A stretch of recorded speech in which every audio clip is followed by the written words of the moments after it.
Waaleykum salaam kii du Père Matar. Boy yow ko xamadi nga dégg mu naan man Père Matar yéen boy yéen réew leen de mu la ma wax alaaji Mame Matar Gueye wala nga ni ma Mame Matar Gueye Jamra nga naan ma ay Père Matar et puis lan la woon. Mais père du loolu sax dama gis nga ñëw ci koñ bi nii rek ma xam ne Ngaaka Blindé ngay seet quoi te ay saa def nga ko sa Facebook yaa ngi koy wër quoi moo tax ma gis la ma xam ne mu ngay seet quoi loolu rek la mais du dara père. waaw kay nag booy boobu laay seet ndax booy Ngaaka daf ma tudd ci pare que ci si nganam bii nii te Jamra dina ko porter plainte balaa ma ko porter plainte nag dégg nga maam il faut que ma jàkkaarloo moom laaj ko ne ko li nga def la nga ci jublu ndax njëkkoon naa ko porter plainte mais cette fois ci foog ma sol sama robe ceinture noire dem jàpp ko duma ko dëbb ko naax su waxee ma mbëkk ko baa ma jon ko baa ma rokkos ko ndax man duma bàyyi ko ne noonu waaw. ndax man alaaji Matar Gueye Jamra man genre kaay man kenn du ma ci dugal moo tax instant yi moom lay wër.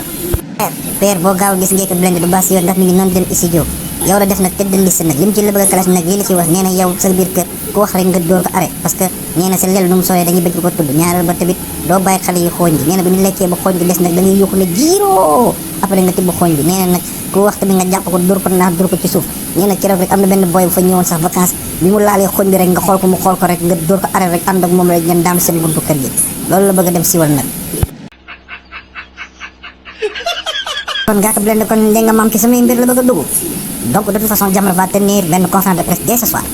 de toute façon Jamra dina ko porter plainte waaye nag maa ngi koy wër nag maa ngi koy wër de boo ko gisee nee ko Mame Matar Gueye Jamra mi ngi lay wër te it nañ dem porter la plainte ci au niveau du procureur waaw ndax Ngaaka mi tooñkat la waaw te kenn du ko bàyyi noonu dinañ ko topp la jusqu'au bout lu ci war rek daañu ko def. kon nag père gaawal de mais père mën naa la laaj père li Ngaaka Blindé wax dëgg la da ngay xëccoo xooñ te nit bu waxee rek nga dugal ko benn arrêt il paraît que boy bi ñëwoon vacances seen kër da ngeen àndoon daan ba ci suuf ngeen xalangu ci buntu kër gi père du man de Ngaaka Blindé moo ko wax moo tax ma ne xaaral ma laaj la préfet parce que loolu dëgg la. waaw boo yow dégg nga maam fàttali ma sa tur dégg nga maam man maa ngi tudd Baba Nepat